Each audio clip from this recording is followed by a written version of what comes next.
ইসরায়েলের সঙ্গে যুদ্ধে ইরানে ৬২৭ জন নিহত হয়েছে, আহত হয়েছে আরও ৪,৭০০ জন।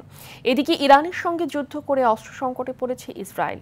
তেহরানে হামলার পর ক্ষতিপূরণ চেয়ে ৩৯,০০০ ইসরায়েলের আবেদন। বিস্তারিত রাকিব হাসানের রিপোর্টে। টানা ১২ দিনের যুদ্ধে বিজয় উল্লাস করছে মধ্যপ্রাচ্যের ইরান ও ইসরায়েল। তবে এই যুদ্ধে সাহসিকতার পরিচয় ও বিশ্ব দরবারে নতুন এক বার্তা দিয়েছে ইরান, এমনটাই অভিমত বিশ্লেষকদের।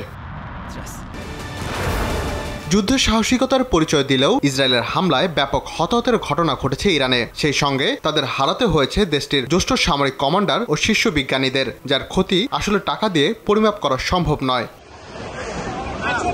এই যুদ্ধে ইরানের হতাহতের ঘটনা ঘটলেও পশ্চিমাদের সমীকরণে এক প্রকার আঘাত হেনেছে। তাদের ধারণা ছিল এই যুদ্ধের মধ্যে তেহরানের রাজনৈতিক ব্যবস্থা নাড়িয়ে দেওয়া সম্ভব হবে। তবে এই সংঘাতে দেখা গেল সম্পূর্ণ ভিন্ন চিত্র। দেশটিতে নানা বিরোধ থাকলেও এক নতুন ইরানকে দেখল বিশ্ব। দেশটির সাধারণ মানুষদের ঐক্য নজর কেড়েছে সবার।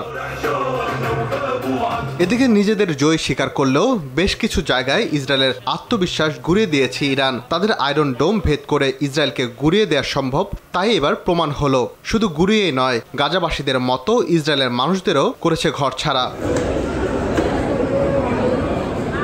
ইরানের সঙ্গে যুদ্ধ শুরু হওয়ার পর থেকে যুদ্ধবিরতি কার্যকর হওয়া পর্যন্ত সময়ে প্রায় ৩৯,০০০ ইসরায়েলি দেশটির সরকারের কাছে ক্ষতিপূরণ চেয়েছেন। ইরানি হামলায় ক্ষতিগ্রস্তদের জন্য একটি ক্ষতিপূরণ তহবিল গঠন করেছে ইসরায়েলের কর কর্তৃপক্ষ। তবে ক্ষতিগ্রস্ত ইসরায়েলিদের কি পরিমাণে ক্ষতিপূরণ দেয়া হবে সেটা এখনও জানায়নি ইসরায়েল সরকার। ইসরায়েল বর্তমানে অস্ত্র ও গোলাবারুদের ঘাটতির মুখে পড়েছে।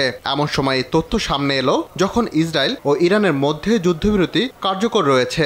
কাতারের সহায়তায় যুদ্ধবিরতির মধ্যস্থতা করেন যুক্তরাষ্ট্রের president Donald Trump. Rakib Hasan, RTV।